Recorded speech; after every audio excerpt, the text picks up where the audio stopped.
안녕하세요. 독서와 사고 시간입니다. 제가 이것저것 막 뒤지고 막 보느라고 카메라가 켜진지도 몰랐습니다. 잘들 지내셨는지요? 네, 독서와 사고 시간인데요. 자, 오늘은 무슨 얘기를 할 거냐면요. 독서의 를 통해서 얻는 뭐 지식 같은 게 있잖아요. 그런 지식을 어, 실질적으로 이제 문제 해결에 이런 지식들을 어떻게 사용할 건지 얘기를 해볼 거예요. 학생들이 또 다양한 문제를 상황을 보고 물론 뭐 경험에 의해서 뭔가를 해결하면 너무 좋겠죠. 근데 모든 것들을 다 경험을 할 수 없는 거니까 학생들이 이제 문제를 상황을 이제 지면적으로 잘 분석을 한 다음에 독서를 통해서 얻었던 어떤 그런 아이디어 또는 뭐 어떤 사례 이런 것들을 적용을 통해서 실질적으로 우리가 문제를 해결해 나가는 그런 어떤 해결책으로 사용하는 그런 방법 뭐 이런 것들을 좀 볼 거고요. 시뮬레이션을 통해서 독서와 유기적인 이제 어떤 독서와 사고가 유기적인 연결 관계가 있다는 그런 연습도 한번 해볼까 생각 중입니다. 또한 이제 복잡한 문제 상황을 이제 독서를 기반으로 해서 한 논리적으로 창의적인 어떤 해결 능력을 기르기 위해서 이제 준비를 한 부분도 없잖아 있는데요. 자, 제목을 보시면 문제 해결과 독서의 연결.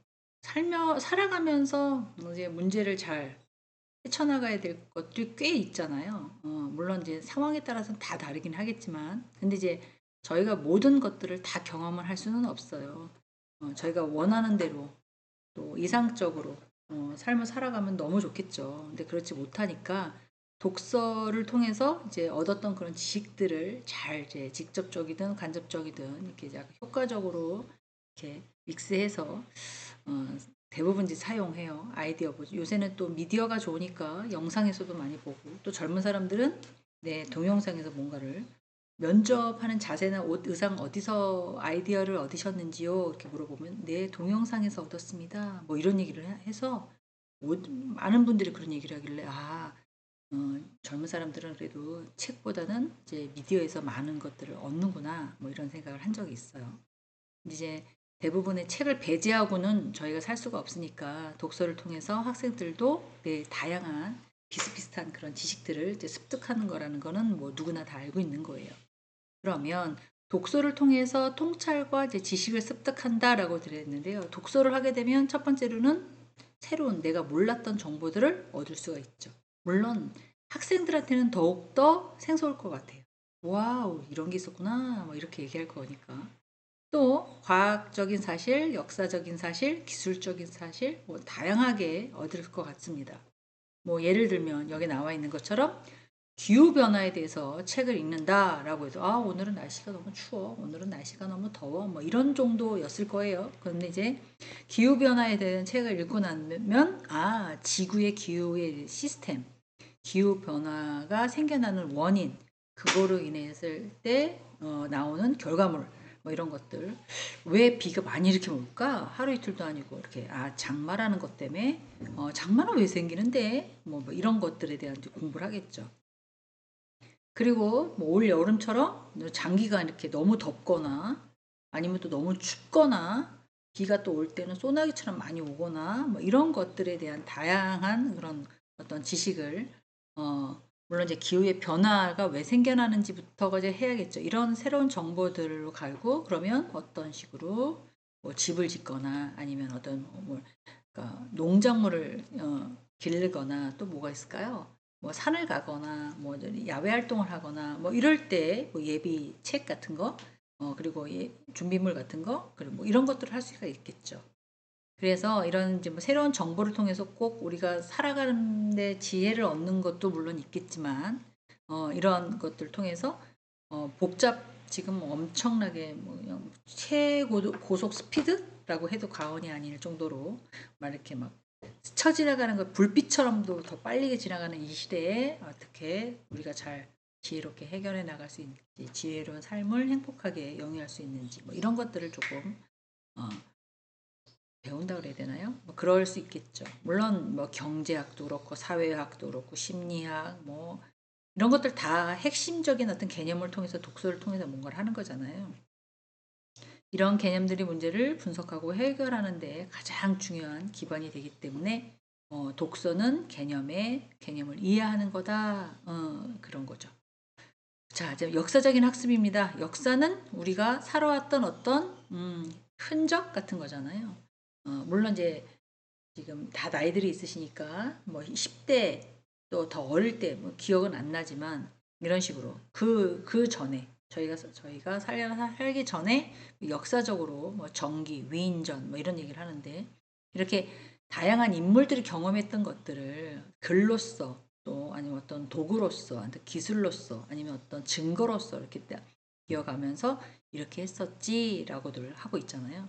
그러면 이런 비슷한 상황이 어떻게 접근하고 있는지 또 어떻게 효과적으로 판단하고 있는지 이런 것들에 대한 유용한 참조점을 제공을 해요. 뭐 특정한 경제 위기가 다룬 책이라고 한다면 또 이런 일이 생겼을 때는 어떻게 해야 되는지 뭐 이런 것들도 극복할 수 있도록 배울 수 있다는 거죠. 사람들은 경험을 통해서 많은 걸 또 얻죠. 그리고 이 다양한 어떤 배경이나 경험을 가진 사람들이 그 이야기를 접할 수도 있습니다. 물론 이제 소설, 전기, 뭐 인터뷰, 뭐 등등등 다른 사람들의 삶과 그들이 직면하는 문제를 이해만 할 수만 있다면 배우는 학생 입장에서는 문제를 해결하는데 다양한 접근의 방식을 키울 수 있을 거예요. 내가 어디서 읽었는데 이렇게 하더라. 내가 어디서 들었는데 이렇게 하더라. 뭐 기타 등등이겠죠. 이런 경험들이 자신의 어떤 문제에 직면하고 새로운 이제 시각을 제공하는 그런 역할을 할 수 있는 가이드라인이라고 해야 되죠. 이제 그런 거를 줄 수 있다는 거죠. 자, 그리고 나서는 이제 지식이 축적이 된다. 네, 한번 머릿속에 들어가면 탁 들어가 있으면 너무 좋겠지만 그게 계속 흘러가잖아요, 사람들은. 그렇기 때문에 독서를 얻는 지식들은 문제를 해결하는 과정에서 매우 중요한 자원이기도 합니다. 학생들이 독서를 얻은 지식을 효과적으로 활용할 수 있는 이제 몇 가지 방법을 이제 소개를 할까 합니다. 자, 문제의 본질을 이해를 해야 된다. 이런 얘기를 하고 있는데요. 독서에서 얻은 지식들이 학생들의 문제에서 조금 더 깊게 이해할 수도 있어야 될 뿐만 아니라 도움이 돼야 되겠죠. 뭐 예를 들면 사회적 불평등에 대한 문제를 다룬 책이 있어요. 그런 책을 읽었던 학생들 같은 경우에는 문제를 가지고 역사적으로 또는 경제적으로 또는 사회적으로 이렇게 맥락들을 좀 더 잘 이해해야 될 뿐만 아니라 문제의 원인들을 정확하게 파악할 수 있는 그런 어떤 의식 같은 게 생기지 않을까 생각합니다.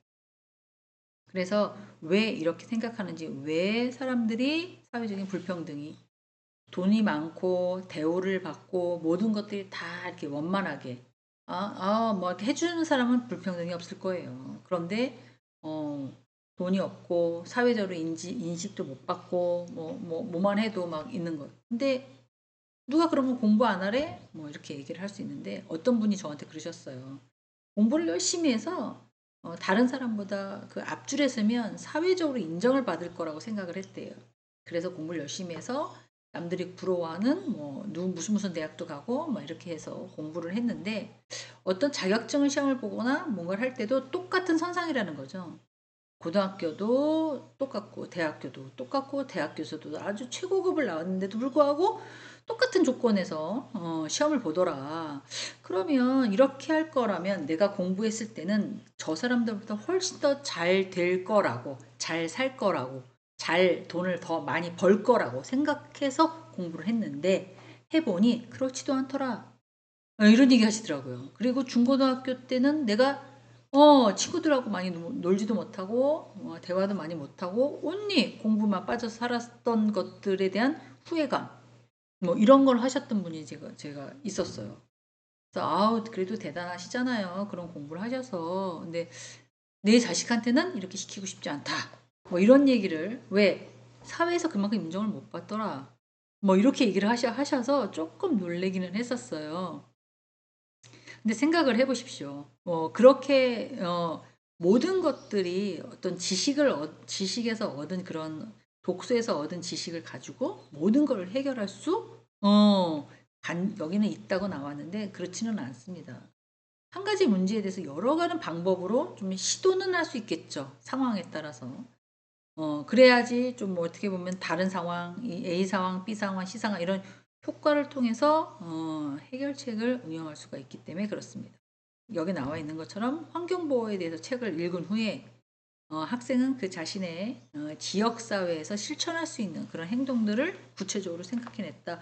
당연하죠. 근데 그것이 어, 뭐라고 표현을 해야 되나요? 한 100명이 있으면 10명이 환경단체에서 일을 한다고 해서 네, 100명이 사는 그런 어떤 공간이 깨끗해질 수는 없겠죠. 의식을 처음부터 바꿔야 되잖아요. 뭐 조금 안타깝긴 한데 그렇지만 아예 없는 것보다는 훨씬 더 지역사회를 실천할 수 있는 작은 씨앗이 되겠죠. 작은 씨앗이 커다란 이제 불씨가 될 수 있도록 이렇게 만드는 게 저희들 삶의 역할이라는 거예요. 또 하나는 지식의 축적과 문제 해결 중에서 세 번째는 이제 창의적인 사고에 대한 촉진이라고 얘기를 하고 있는데요. 독서는 학생들이 어떤 창의적인 사고를 촉진을 해준다고 합니다. 이런 건 다양한 관점에서 아이디어를 접하게 된다면 학생들은 문제를 새로운 방식으로 바라보고 또 해결할 수 있는 그런 방법을 찾게 되기 때문에 그렇죠. 독서가 문제를 해결하는 과정에서 단순히 참고 자료를 넘어서 이렇게 하면 조금 더 빨리 할 수 있겠구나 이렇게 아이디어까지 이렇게 보여주는 또 생각하게 되는 이런 원천이 된다고 얘기를 하고 있어요. 그래서 비판적인 사고의 능력도 강화되는 것도 독서를 통해서 얻을 수 있다라고 얘기를 하고 있습니다. 물론 뭐 비판한다라고 얘기하는 것이 뭐 좋은 의미는 아니지만 그래도 조금 더 창의적이고 조금 더 뭔가가 나아지는 다양한 관점에서 뭔가를 이제 설명하고 뭔가를 확인하고 뭐 이런다는 거죠. 뭐 비판이란 단어 자체가 조금 어떻게 보면 약간 부정적인 의미가 있는데요. A라는 면만 보지 않고 A, B, C, D 이렇게 다양한 관점에서 논점을 접하고 있다. 학생들은 문제에 대한 다각적인 어떤 접근을 하고 있기도 한데요. 자신만의 논리적으로 비판적인 결론을 도출하는 그런 능력들을 발전시킬 수도 있다라고 얘기를 하고 있습니다. 그러면 이제 독서와의 문제 해결에 대한 상호 연관성. 그럼 책만 무조건 잘 읽는다면 이 세상에서 생겨나는 모든 것들이 다 문제 해결을 할 수가 있나? 라고 물어본다면 저는 아니다 라고 얘기하고 싶습니다. 물론 단순한 지식을 얻는 활동이긴 하죠. 하지만 그 지식이 문제를 해결할 수 있는 적용할 수 있는 그런 도구로 제공하고 활동하는 것 뿐이지 도구일 뿐이지 그 지식이 그 어떤 문제 해결 방안은 아니라는 거가 제 생각이에요. 그래서 독서를 통해서 학생들은 단편적인 정보에 대해서만 약간 다들 이해하고 접하고 이러잖아요. 그러면 이런 것들을 이제 문제의 통찰을 실질문항에서 이론과 실천은 같다 다르다 다르다. 그죠? 약간 이질감은 없잖아 있어요. 하지만 이러한 과정이 반복함으로써 학생들은 복잡한 문제를 창의적이고 논리적으로 해결할 수 있는 그런 어떤 능력, 자신감 뭐 이런 것들을 얻어나갈 수 있다. 이렇게 인지하면 더 좋을 것 같습니다. 자, 그다음에 이제 독서와 문제 해결에 대한 상황의 연관성을 계속 보고 계시는데요. 근데 이제 문제 상황에 대한 분석이라고 한번 보겠습니다. 문제를 올바르게 이해하고 분석에 대한 중요성. 이거는 문제를 해결하기 위해서 먼저 문제가 뭔지에 대한 본질을 명확하게 이해를 해야 돼요. 원인이 뭔지, 어떤 영향이 있는지 이런 것들에 대해서 이해관계자가 정확하게 파악할 수 있는 것을 의미를 해요. 올바른 이해가 없다면 문제 해결을 하려고 문제 없이 문제를 절대 해결할 수가 없습니다. 그래서 문제가 올바르게 이게 왜 이렇게 됐구나 어떤 식으로 해결해야 되겠구나 이렇게 하면 좋을까 뭐 이런 식으로 약간 이제 문제에 대한 올바른 이해를 좀 해야 되고요. 문제의 표현적인 증상만을 다루거나 근본적인 원인을 놓칠 수가 있습니다. 그래서 문제를 깊이 이해하고 분석하는 그런 단계도 되게 필수적이다. 그렇게 문제를 해결하고 이해하지 않는다면 해결해 나갈 수가 없겠죠. 그래서 문제의 본질을 파악하려면 이제 독서가 어떤 영향을 미치느냐. 네, 일단은 문제를 깊게 이해를 해야 되고요.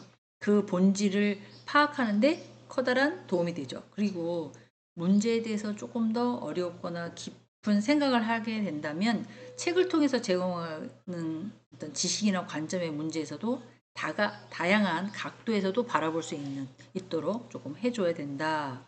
그럼 맥락의 이해라고 하는데요. 특정한 문제에 대해서 책을 만약에 읽는다. 역사에 대해서, 사회적에 대해서, 아니면 경제에 대해서 읽는다 그러면 맥락을 서로 어떻게 해서 어느 식으로 이런 식으로 이어가야지 뭐 이런 걸 이해해야 된다는 거예요. 예를 들어서 사회 불평등에 대해서 문제를 다루는 그런 책을 만약에 읽는다라고 하면 왜 우리나라는 불평등이 됐는지, 문제를 발생한 지역의 배경이나 경제적 요인이 무엇인지, 정치적 구조는 또 어떻게 파악을 되는지, 이런 것들이 학생들의 문제를 단순한 어떤 현상이 아닌 복합적인 요소들이 약간 얽혀 있는 그런 복합적인 문제까지 해결을 해야 되고, 뿐만 아니라 이걸 해결하기 위해서는 앞서 내 역사도 나왔지만 조금 더 앞에 있는 그런 어떤 상황, 그다음에 어떤 현상까지도 이해를 해야 된다는 거죠. 그리고 나면 이 문제가 어떻게 해서 이런 식으로 흘러가고 있는지 맥락을 잡을 수 있다는 거예요. 그리고 나면 이제 독서를 통해서 학생들은 문제의 원인을 그로 인해서 발생하는 게 뭔지, 그거에 대한 결과는 무엇인지를 또 분석할 수가 있습니다. 여기 책에 나와 있는 것처럼 예를 들어서 기후 변화에 관한 책을 읽었어요. 그러면 기후의 변화의 과학적인 원인, 뭐 온실가스라든지 또 뭐 산림 파괴라든지 그리고 자동차의 매연이라든지 뭐 기타 등등 여러 가지 원인들이 과학적 원인들을 제시할 거라고요. 그럼 그로 인해서 환경이나 경제적이나 어떤 사회적인 결과에 어떻게 미치는지, 해수면이 좀 상승한다는 둥, 농업의 생산량이 감소된다는 둥, 기후에 난민 문제가 생겨난다는 둥, 공기가 온난화가 형성이 돼서 뜨거워진다는 둥, 뭐 체계적인 어떤 이해를 할 수 있다는 거죠. 그러고 나면 이제 분석의 능력을, 문제를 올바르게 이해하는데 좀 핵심적으로 어떤 정보가 되는 것이죠. 다양한 시각을 제공하기도 하는데요. 독서의 문제는 다양한 관점에서 바라보는데 도움이 됩니다. 한 가지 문제에 대해서만 다양한 이해관계자들을 좀 입장이나 다른 문화의 어떤 배경이나 이런 것들의 시각을 좀 접하기도 하는데요. 학생들은 문제를 보다 좀 포괄적으로 이해해야 된다고 얘기를 하고 있어요. 뭐 예를 들어서 특정한 사회 문제에 대해서 책을 읽었다라고 가정을 한다면 그 문제에 둘러싼 어떤 다양한 사람들의 목소리, 여기서도 얘기하고 여기서도 얘기하고 뭐 이럴 거 아니에요. 그럼 이런 의견들을 다 듣는 거예요. 그리고 문제의 복합성을 인식하고 편견 없이 좌우로 치우치지 않고 한 곳으로만 바라보고 그 능력을 키우는, 그런 문제를 어떻게 하면 해결할까라고 하는 다각적인 시각을 또 독서에서 제공하기도 하죠. 자, 그다음에 문제 능력에 대한 개발, 문제를 분석했으면 이제 능력을 어떤 식으로 이제 이걸 어떻게 해결해 나갈 건지 이런 것들을 좀 해야 되잖아요. 거기에 중요한 역할은 이제 비교 분석 같은 거예요. 물론 다양한 사례들이 있는데 어떤 사례는 그 사례가 딱 적합하고요. 어떤 사례는 그 사례가 비적합할 수도 있습니다. 그래서 학생들은 다양한 문제를 여러 다른 문제랑 좀 비교해서 이렇게 하면 어떨까라고 이렇게 능력을 기르는 것도 중요하고요. 예를 들면 국가에서 사회적인 불평등을 다루는 책이 있어요. 그러면 학생들이 각국의 상황에 대해서 비교를 하고 그 문제의 공통점과 차이점을 분석할 필요가 있다는 거죠. 이를 통해 특정한 문제를 고유한 어떤 특징이나 그 문제를 해결할 수 있는 그런 고려해야 할 그런 상황이나 그런 요소들을 명확하게 찾아낼 수 있다라는 거죠. 왜 사람들은 어떤 문제가 생기면 어떤 식으로 해결했는지 그 해결 능력을 찾아서 비교 분석해서 이렇게 확인을 하잖아요. 뿐만 아니라 이제 비판적인 사고, 이제 약간 다르게 한 면만 보지 말고 다각적인 면에서 비판적으로 분석할 수 있는 그런 능력을 길러야 되는데요. 책을 읽는 과정에서 다양한 관점과 논점에 접하는 것도 그런 비판적인 사고 중에 하나고요. 학생들의 문제를 조금 더 깊게 생각하는 것도 그렇고 그 문제에 대한 기존의 해결책과 관점 이런 것들도 다시 검토하는 것도 비판적인 사고의 일부입니다. 물론 이 비판적인 사고의 과정을 통해서 학생들이 문제에 대한 어떤 비판적인 시각을 갖게 되기도 하고요. 단순히 이제 주어진 정보를 가지고 수용하는 것이 아니라 문제를 논리적으로 분석하는데도 평가할 수 있도록 그런 능력을 좀 길러준다라고 얘기를 하고 있어요. 자, 다음은 이제 창의적인 접근인데요. 이 창의적인 접근은 다양한 책을 통해서 얻는 지식들이 학생들의 문제를 분석하는 그런 과정에서 창의적인 접근을 시도를 하게끔 만든다라고 되어 있습니다. 책 속에서 다양한 이제 사례나 접근법을 응용해서 문제를 새롭게 이렇게 약간 새로운 방식으로 접근하는 것들을 말을 해요. 물론 문제를 해결하는 과정에서 혁신적인 아이디어를 이뤄줄 수 있게끔 이제 만드는 것도 창의적인 접근이다라고 보셔도 좋습니다. 자, 특정 사회적 문제를 이해하고 분석한다. 이런 얘기는 예시를 통해서 보면 좀 더 빨리 이해를 할 수 있습니다. 학생들이 도시의 빈민 문제를 다루는 책을 봤다고 가정을 해요. 그러면 이 책은 어떤 과정을 통해서 어떤 순서를 통해서 이해하는 거가 좋은데요. 첫 번째, 지금 빈민 문제를 얘기하고 있잖아요. 왜 이런 일이 생겨났는지, 어떻게 발생했는지, 그럼 나라는 뭐 하고 있었어? 어떤 정책을 하고 있는지, 사람들이 그 문제를 어떤 식으로 했기 때문에 이런 도시 빈민 문제가 확산되어 있는지, 뭐 이런 것들에 대한 역사적인 배경이나 이해를 먼저 해야겠죠.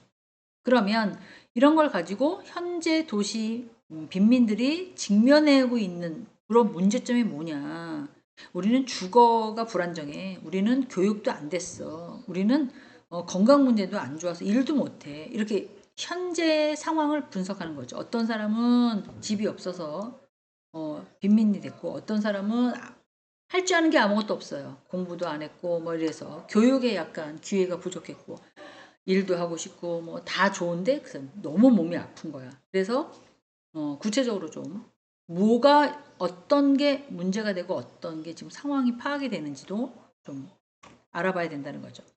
그럼 다양한 관점에서 이제 수용을 하게 되는데요. 빈민들이 여러 가지 상황에 따라서 처해져 있는 그런 문제점이 있잖아요. 이런 것들이 단순히 경제 문제로만 보는 것이 아니라 돈이 있으면 집도 살 것이고요. 돈이 있으면 공부도 할 것이고요. 돈이 있으면 병원에 가서 고치겠죠. 그래서 돈이 없어서 그러네 라는 걸로 이렇게 국한할 것이 아니라 사회적인, 심리적인, 문화적인 어떤 요인들이 복합적으로 작용하고 있음을 이제 인식해야 된다는 거죠.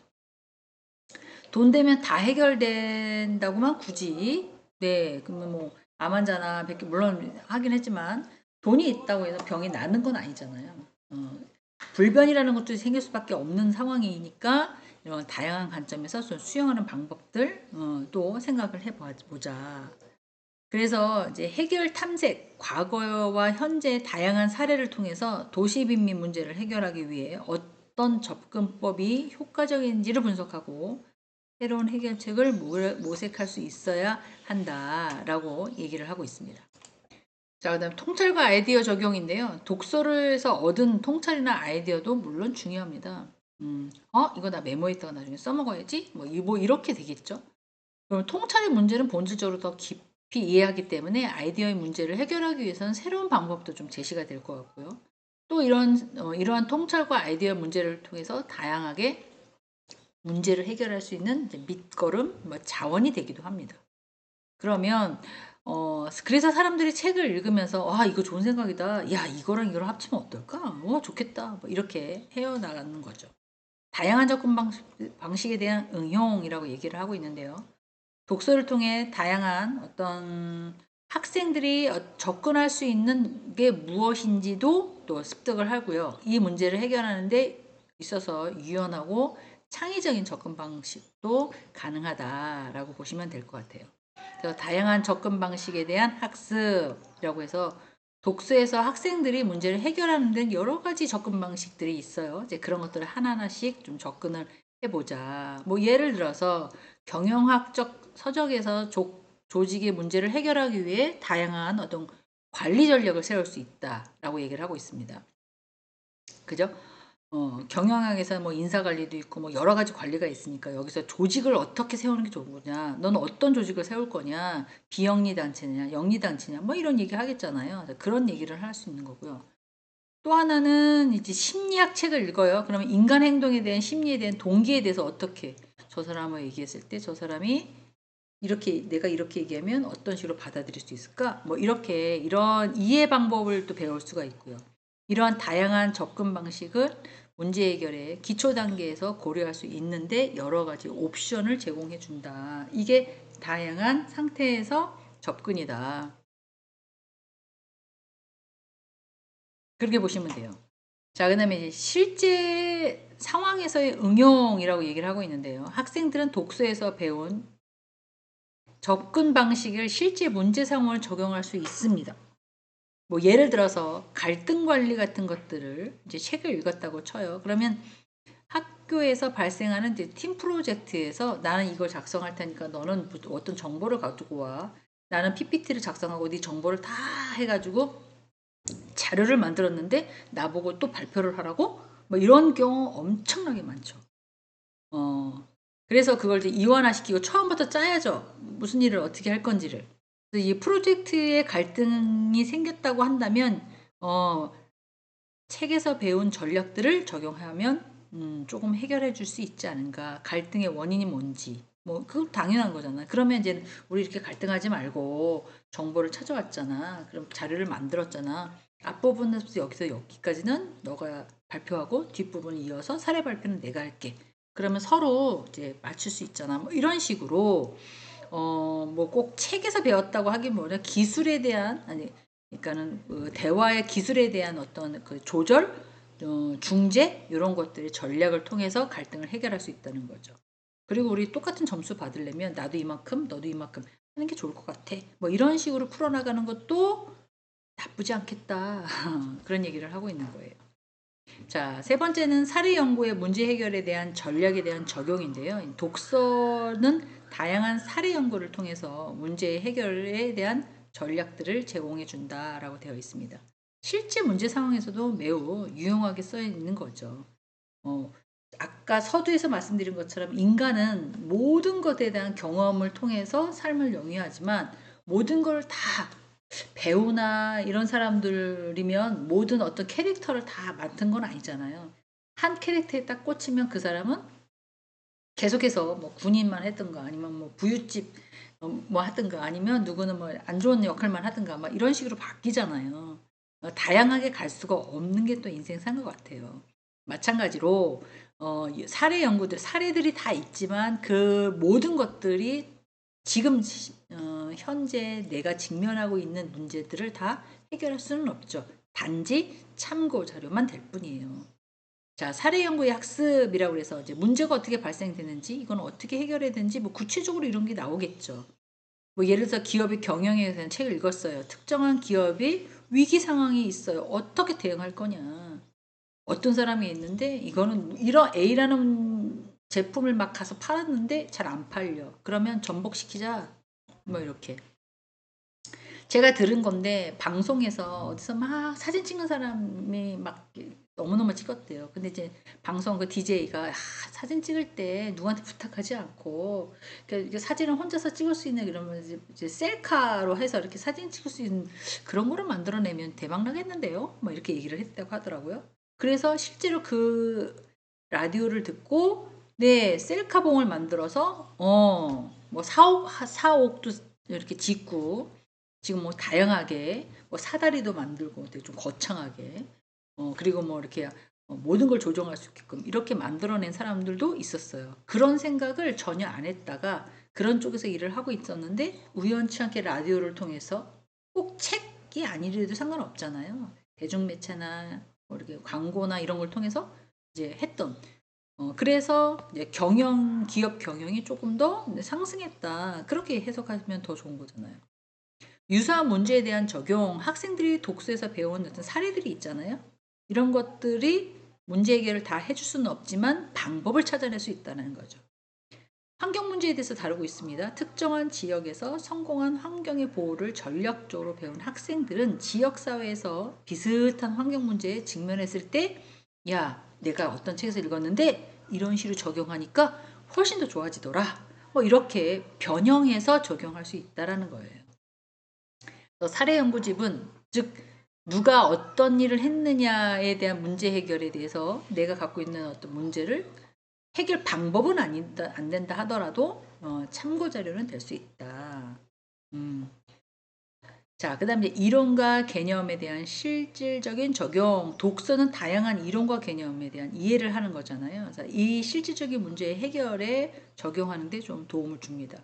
그래서 이론과 개념을 이해하는 데 있어서는 물론 이제 이론적인 배경들을 좀 습득을 해야 되겠죠. 그래야 이제 개념에 대한 이해를 할 수 있으니까. 예를 들어서 경제학에서 배운 수요와 공급에 대한 법칙이 시장에서 발생하는 문제를 이해하고 해결하는데 중요한 역할을 한다라고 얘기를 하고 있습니다. 물론 그렇죠. 얼마니 많이 만들어냈어요. 사는 사람이 엄청 많아. 그러면 어떻게 해요? 서로 잘 먹히겠죠. 근데 많이 만들어냈어요. 근데 사는 사람이 없어요. 그러면 네, 만드는 사람이 네, 또 손해를 보는 거잖아요. 이러한 이론들이 학생들의 문제의 구조적인 것들을 좀 분석하고 논리적인 해결책을 제시하는데 조금 사용할 수 있다. 이렇게 얘기를 하고 있습니다.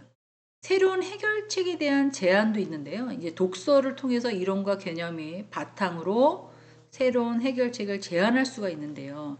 예를 들어서 리더십에 관한 책을 배운다라고 가정을 한다면 리더십은 뭐예요? 나를 따라라 대장 역할이 아니라 학생이 학교 동아리에서 리더의 팀의 사기를 높이기 위해서 새로운 방향을 고안해낼 수 있고 학생들이 서로 윈윈할 수 있도록 서포트 해주는 것들이 리더십이죠. 야, 내가 대장이지. 따러 내 말. 말들이 많아. 이게 리더십이 아니라는 거죠. 옛날에는 그런 수직적인 리더십이 좀 먹혔지만 지금은 그런 수직적인 리더십을 먹힐 수가 없고 수평적인 리더십, 같이 가는 리더십. 이거 하세요. 저도 이거 할게요. 뭐 이런 식으로 네, 사기를 조금 높이는 그런 새로운 방식을 내서 고안해 놓는다라고 보시면 될 것 같아요. 이 경우에는 학생들이 이론이 단순히 암기하는 것을 좀 넘어서 실제 상황을 적용함으로써 이번엔 네가 리더를 해봐, 이번엔 네가 리더를 해봐, 뭐 이런 식으로 해서 실제 변화를 통해서 조금 약간 경험해 본다 그래야 되나요? 그런 것도 중요할 거라고 생각합니다. 자, 5번째는 역사의 사례를 통한 문제 해결 방법. 그쵸? 우리가 지금 2024년도에 살고 있지만 나이가 더 들어서 2050년도, 2070년도, 2080년도, 네, 뭐 이런 게 뭐 3000년대도 될 수 있잖아요. 그러면 저희는 역사 속으로 사람들이 또 사라지는 거잖아요. 물론 그때도 얘기를 할 거예요. 그때 동영상은 이런 식으로 찍더라. 그때 동영상을 보니까 이렇게 하더라. 왜 일부러 이렇게 동영상을 찍지? 지금 뭐 버튼만 터치하면 터치해가지고 딱딱딱 번호만 누르면 이게 번호도 이렇게 뭐 010 뭐뭐뭐에 뭐뭐 이렇게 안 하고 번호만 딱 눌러도 내가 딱 해서 지금 이게 2학년 수업이죠? 누구를 예를 들어야 되나요? 예를 한번 듣겠습니다. 첫 번째 계신 분이 김채원님이네요. 딱딱딱 눌러서 김채원님이랑 딱 통화를 해서 바로 화상 통화를 하는 거죠. 제 얘기 들으셨나요? 아니 뭐 수업 시간이잖아요. 네, 그러면 같이 있겠습니다. 그래서 김채원님부터 시작해서 다른 사람까지 쫙 누르면 한 20명이 쫙 떠요. 안녕하십니까? 막 마치 만나는. 그러니까 지금 비대면 제가 동영상 찍어서 동영상에 올려서 집에서 혼자 보시지 않고 각자 자리에 있으시면서 지금도 실시간처럼 그렇게 되잖아요. 그런 형상이 딱 일어나면서 자, 한 명씩 발표해 보시죠. 쭉 나오셔서 자, 나오세요. 그러면 화면이 나오는 거예요. 그럼 제 화면이 딱 뜨면 그때 막 이제 인사하시고 막 이런 식으로 그렇게 된다는 거죠. 자, 역사는 어떻게 보면 이랬대 뭐 이런 거보다 우리보다 먼저 사셨던 그런 분들에 대한 어떤 중요한 교훈이 되는 그런 거잖아요. 물론 역사에 대한 사건이 좋고 나쁘고 뭐 이런 것들 좀 있어요. 하지만 문제 해결 방식에 대해서 참고 자료도 될 수 있다라는 얘기를 하는 거죠. 지금 제2차 세계대전에 대해서 예시가 나오고 있는데 유럽의 재건들이 다루는 책을 보면 전쟁 이후에 어마무시하게 좀 망가졌을 거 아니에요. 그러면 경제 복구에 대한 과정이나 사용되는 전략에 대해서도 나올 수가 있고요. 이러한 역사적인 사례를 통해서 현재 유사한 문제에 대한 해결 방식을 모색하는 데 큰 도움이 될 수도 있다는 거죠. 그리고 역사적인 교육에 대한 적용이 문제 해결 방법에 대한 해결 방책도 될 수가 있고요. 또 예를 들어서 경제 위기 상황에서 정부의 정책이 모두 다 성공하면 너무 좋죠. 실패하는 것도 있고 성공하는 것도 있잖아요.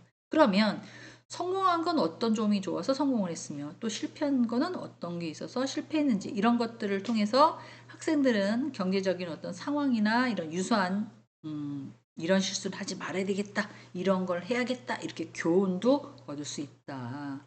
그런 얘기들을 하고 있습니다. 자, 창의적인 문제 해결에 대한 발전, 독서는 모든 것을 다 얻기보다는 물론 이제 위에서 말씀드렸던 역사적인 것도 옳고 참고 자료가 될 수도 있지만 독서를 통해서 새로운 아하 이런 일 이렇게 하면 좋겠구나 이렇게 아이디어도 얻을 수 있는 그런 어떻게 보면 해결 모색을 할 수 있는 모방을 할 수 있는 그런 형태가 될 수 있다는 거죠. 그리고 남이 했던 거 부분에서 내 생각을 조금 더 얹으면 창의적인 어떤 뭔가가 될 수 있는 그런 밑거름이 된다라고 되어 있습니다. 기존의 아이디어를 좀 재해석한다라고 얘기를 하고 있는데요. 독서를 통해서 얻는 그런 아이디어를 바탕으로 학생들이 새로운 어떤 지식에 대해서 문제를 좀 바라보고 그걸 왜 이렇게 생각 못했지? 하하 희한하네. 이렇게 해결하면 될 것을 이럴 수 있다는 거죠. 그래서 이런 것들을 이제 해결책을 다시 재해석해서 뭔가를 해결해 나갈 수 있다는 거예요. 혁신적인 경영. 내용에서 배운 바탕으로 학생들이 학교의 프로젝트에 새로운 아이디어를 제시할 수가 있다라고 예시로 나오고 있습니다. 기존의 아이디어에다가 한 칸 이렇게 더 얹은 것도 있지만 새로운 생각지도 못한 띵용 하는 이렇게 아이디어가 독창적인 해결 방안도 개발할 수가 있다. 이렇게 나오고 있어요. 이 독서에서 얻고자 하는 다양한 통찰력들을 종합해서 내가 생각하고 있었던 어떠한 전략들, 해결책 이런 것들을 합쳐진다면 생각하지도 못했던 그런 아이디어가 생겨날 수 있다는 거죠. 어떤 관련 분야를 책을 읽고 지식을 이제 결합해서 복합적인 문제를 해결하고 창의적인 방법을 고안할 수가 있다. 이는 독서가 단순히 지식을 전달하는 걸 좀 넘어서 창의적인 문제 해결의 기반을 제공하고 그 기반이 제공으로 인해서 조금 더 나은 어떤 의미 있는 어떤 문제 해결, 더 나은 문제 해결 이런 것들이 생겨날 수 있다. 이렇게 볼 수 있다는 거죠. 자, 그 다음에 창의적이고 실질적인 해결책에 대한 모색에 대해서 얘기를 해보겠습니다. 독서를 하게 되면 이제 창의적인 걸로 사고로 연결된다라는 게 대부분의 전문가 의견인데요. 그렇게 하는 이유는 독서를 통해서 다양한 아이디어도 좀 얻을 수 있고요. 또 몰랐던 부분들에 대한 지식도 저희가 습득할 수가 있죠. 그리고 기존에 생각하고 있었던 어떤 고착화된 어떤 사고방식에 대해서 조금 더 사고가 넓어진다고 해야 되나요? 문제를 새롭게 바라보고 해결할 수 있는 그런 것들이 생겨나기 때문에 그렇게 얘기하는 것 같아요. 그래서 독서에서 얻는 다양한 정보들은 학생들이 어떤 사고를 좀 확장시키고 창의적인 해결 방안 하는데 많이 도움을 제공한다라고 하고 있습니다. 그래서 다양한 관점에 대해서 접촉을 하게 되면 독서는 학생들이 다양한 관점과 접근의 방식을 접할 수가 있다라고 얘기를 하는데 예를 들어서 사회 문제를 다룬 책을 읽었어요. 그리고 나서 여러 가지 전문가들의 의견을 접했어요. 그러면 내가 생각했던 것보다 조금 더 남의 생각을 내가 들은 거기 때문에 여러 가지 시각에 대해서 이 문제에 대해서 사회 문제에 대해서 좀 새롭게 접근할 수 있는 그런 아이디어가 생길 수 있다는 거죠. 이런 다각적인 시각은 창의적인 토대가 된다라고 보시면 될 것 같아요. 또 하나는 기존 해결책에 대한 한계 인식인데요. 이런 독서를 통해서 학생들이 기존에 어떤 문제를 해결하려고 하는 해결책을 내세우려고 하는데 안 되는 부분이 있잖아요. 그러면 그 한계에 대한 문제점을 인식을 하고요. 예를 들면 안 되고, 안 되고, 안 된 다음에 되는 경우 있을 수가 있고요. 아무리 해도 안 되는 경우가 있고요. 하지만 이런 성공한 사례를 책으로 내놓잖아요, 일반적으로. 그럼 그 사례에 대해서 다른 상황이 되면 어떻게 하면 성공이 되는지, 어떻게 하면 성공이 안 되는지, 이런 것들을 좀 분석을 해서 비판적인 분석과 학생들의 새로운 해결책을 모색하는 그런 중요한 동기가 된다라고 얘기를 하고 있습니다. 자, 그 다음에 이제 독서에서 얻은 아이디어와 지식을 결합해라. 이런 것 때문에, 요 부분 때문에 사람들은 책을 많이 약간 습득한다고 해야 되나요? 많이 읽는 편이죠. 이런 지식들이 서로 결합하게 되면 새로운 어떤 아이디어가 될 수도 있고요. 통합적인 사고는 이제 창의적으로 해결하는 그런 해결책이 되는데 중요한 어떤 밑거름이 된다고 해도 과언이 아니에요. 그래서 우리가 생각하지 못했던 다양한 분야들 간의 어떤 융합도 있을 수가 있고요. 그리고 뭐 꼭 독서에서 얻었던 지식과 우리가 삶의 현장에서 얻었던 지식과 그리고 원래 알고 있었던 거 아니면 대중매체나 남의 어떤 사례나 이런 걸 통해서 얻었던 이런 아이디어를 저한테 맞게 내가 뭔가를 하고자 하는 거에 맞게 융합시킬 수 있다는 거죠. 예를 들어서 학생이 생태학과 경제학에 관한 책을 읽었다고 가정한다면 생태학과 경제학을 통해서 사회 문제를 해결한다고 한다고 가정한다면 창의적인 어떤 방안을 아이디어를 생겨낼 수 있다라는 거죠. 경제학이면 뭔가가 잘 돌아가는 거죠. 상대도 이익을 받고 저도 이익을 받고 또 하나 모든 사람이 그 경제학 안에서 살아갈 수 있는 어떤 합리적인 접근 방식을 통해서 혁신적인 해결방안을 제시하는 데 조금 역할을 가질 수 있다. 뭐 이렇게 설명을 해드려도 좋을 것 같아요. 그다음 이제 아이디어에 대한 시너지 효과인데요. 아이디어는 새로운 게 뭔가 딱 이렇게 생겨나는 게 아니라 내가 알고 있었던 어떤 A라는 곳에서 B라는 곳으로 확장하는 그런 효과라고 해도 과언이 아니에요. 예를 들어서 창의적으로 글쓰기에 관한 어떤 책과 마케팅 전략에 대한 책을 모두 읽은 학생들이 있다고 가정을 해봐요. 그러면 창의적인 마케팅 캠페인을 기획할 수 있는 능력을 갖게 된다라고 되어 있습니다. 이처럼 서로 다른 아이디어가 결합되면 새로운 문제 해결하는 방법이 탄생될 수도 있다. 아니 가능성도 높다라고 해도 과언이 아니에요. 그러면 이런 것들을 가지고 문제가 발생됐을 때 어떤 식으로 접근하느냐. 물론 이제 독서에서 얻은 지식도 있겠고 학생들이 새로운 이제 지식에 접근하는 어떤 기본적인 아이디어도 있겠고 문제를 단순히 해결하는 거다. 이 문제 나는 바로바로 해결해야지 라는 거에 그치지 않고 조금 더 문제를 본질을 새롭게 이해하고 재정의하는 과정까지 다 포함해서 문제 접근 방식을 확산해야 된다라는 얘기인데요. 어떻게 보면 학생들이 문제를 다루게 하는 그런 정의가 있는 그 능력을 기르게 되는데 예를 들어서 빈곤 문제에 대해서 단순히 너는 돈을 못 버니까 빈곤한 거야 라고만 생각해서는 안 된다는 거죠.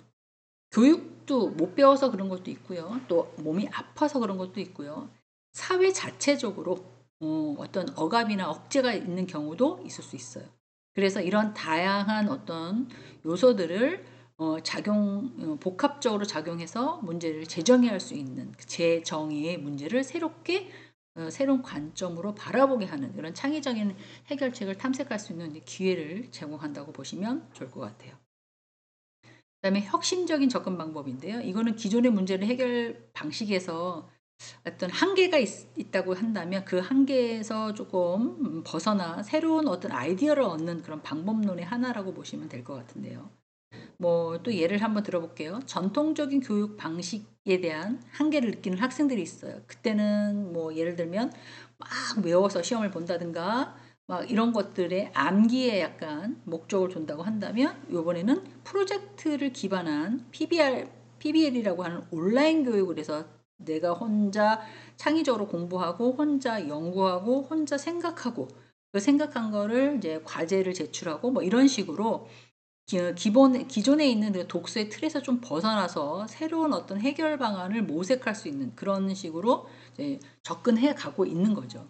지금 온라인으로 듣고 계시는 여러분들도 네, 이런 교육 플랫폼이 조금 변화되어 가고 있는 것은 첫 번째 단계로 동영상을 듣고 계시는 거잖아요.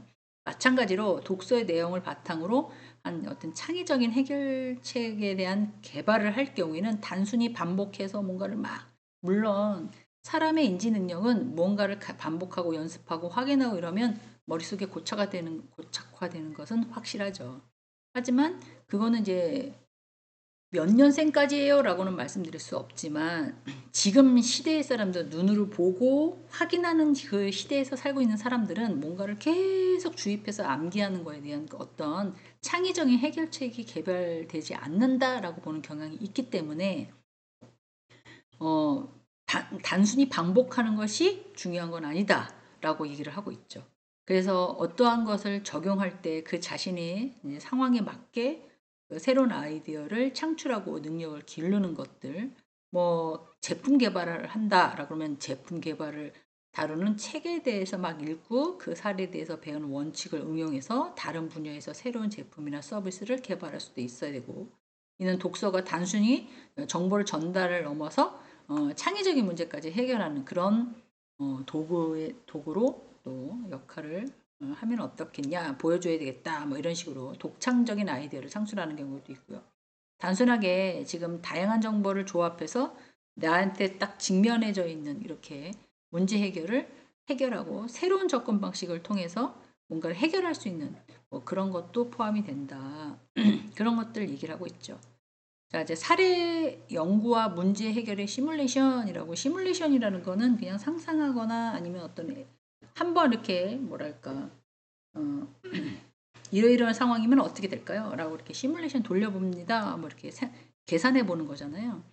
현재 실제 문제를 깊이 이게 왜 이렇게 됐는지를 분석을 하고 그 문제를 해결하기 위해서는 어떤 전략이 필요한지도 탐색을 한 후에 학생들이 특정한 상황에서 독서에 얻은 지식을 어떻게 사용할 건지를 한번 생각을 해봐야 되는데요. 실제 사례를 통해서 이제 분석을 한다고 본다면 실제 문제를 기반으로 해서 어떤 식으로 이론 지식과 연결시킬 건지를 또 생각을 해봐야 되죠. 뭐 예를 들면 경영학에서 배운 거랑 리더십에서 배운 거랑 기업에 위기가 있을 땐 어떻게 적용할 거다, 뭐 이런 식으로 이제 상상을 해보는 거죠.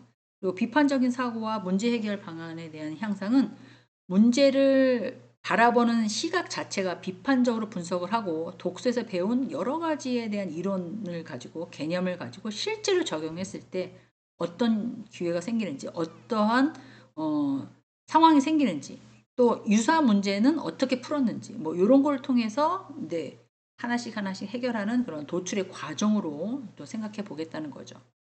또 하나는 교훈에 대한 도출 과정인데요. 여기 보면 교육의 특징의 문제를 해결하는데 사용했던 어떤 전략, 장점, 단점 이런 것들을 이해를 해서 이걸 통해서 자신이 문제를 해결하고 강화하고 독서에서 얻는 그 지식을 새롭게 창의적으로 해결하는 그런 또 제안도 할 수 있다. 문제 해결에 대한 시뮬레이션이라고 얘기를 하는 것은 학생들이 실제와 유사한 환경에서 문제를 해결하는 연습 방법을 통해서 독서에서 배운 지식을 실질적으로 적용해 볼 수 있도록 도와주는 방식이다라고 되어 있습니다. 현실감 있는 학습 경험을 제공한다라는 거죠. 실제 상황처럼 그렇게 해주는 거예요. 뭐 시나리오를 만들거나든가 뭐 연극 같은 걸 한다든가 뭐 실제로 뭐 경제 위기 그러는데 학생들은 경제 위기가 어떻게 경제 위기가 되는지, 무엇을 경제 위기라고 하는지 잘 모를 수 있거든요. 그러면 어떻게 적용을 할지를 연습하는 과정이라는 거죠. 그래 뭐 뭔가를 막 구매하고 싶은데 아 죄송해요. 우리는 이제 원재료가 부족해서 만들어낼 수가 없었어요. 막 이런다면 사용할 수가 없잖아요. 사람이 불편하니까. 그러면 이런 걸 어떻게 해결해 나갈 거냐. 그 학생들이 책에서 배운 내용들을 실제적으로 사용해 보면서 그 유용성을 평가하는 것도 현실감 있는 학습 경험을 제공하는 문제 해결 방식의 시뮬레이션이다라고 얘기할 수 있습니다. 또 하나는 이제 적극적인 참여와 피드백인데요. 이거는 뭐, 아이, 나는 뭐 됐어. 그냥 아니야. 그럼 말아요. 뭐, 이렇게 하지 않고, 무언가를 조금 적극적으로 참여를 요구하고 그 친구가 적극적으로 참여했을 때 피드백을 받아서 다른 결과를 초래하는 것들. 그래서 이런 과정을 통해서 학생들이 독서에서 배운 어떤 내용이 어떻게 더 효과적으로 사용할 수 있다라는 걸 더 인지시켜주는 그런 현상들이에요. 또 하나는 복잡한 문제에 대한 적응 사항인데요. 모든 것이 다 단순할 수는 없죠. 그죠? 실제 문제 상황이 좀 더 단순할 수 있어요. 그리고 이거 아니면 저거라고 변수들이 되게 다양한 변수들이 여러 가지 때문에 어쩌면 능력을 키우는 데 더 도움이 될 수도 있을 거라는 거죠.